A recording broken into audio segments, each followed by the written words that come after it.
Impressionism is often remembered as one of the most beautiful and revolutionary movements in art history. Bright colors, loose brushstrokes, fleeting moments of light and life.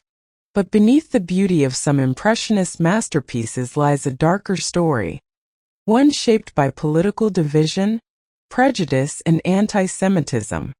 In late 19th century France, the art world became deeply entangled in one of the most explosive scandals in European history, the Dreyfus Affair. And during this time, the personal beliefs of several famous Impressionist artists came sharply into view.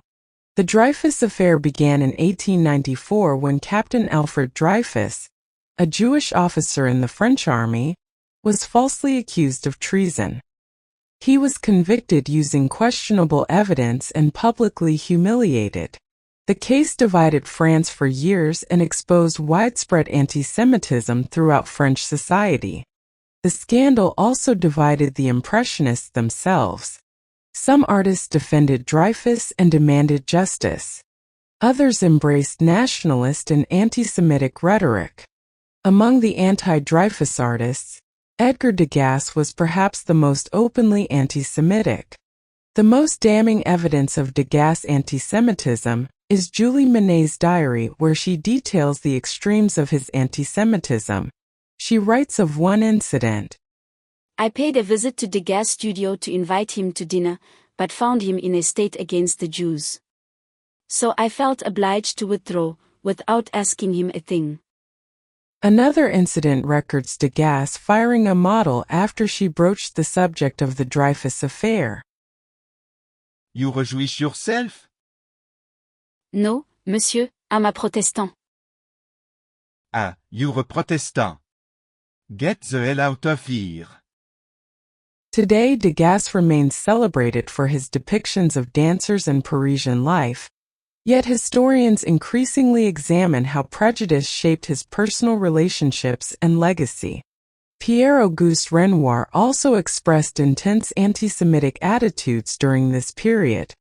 As tensions over the Dreyfus Affair escalated, Renoir distanced himself from the Jewish Impressionist painter Camille Pissarro and refused to exhibit alongside him. Exhibit with a gang of Jews and socialists? You must be mad. And Pissarro, a Jew, whose sons are natives of no country and who do their military service nowhere. Pissarro's wife isn't one, yet all the children are. This rupture was especially painful because Pissarro had once been considered a mentor and guiding figure within the Impressionist movement. He occupied a unique place within Impressionism. A respected artist and mentor to many younger painters, Pissarro suddenly found himself isolated by some of the very artists who once admired him.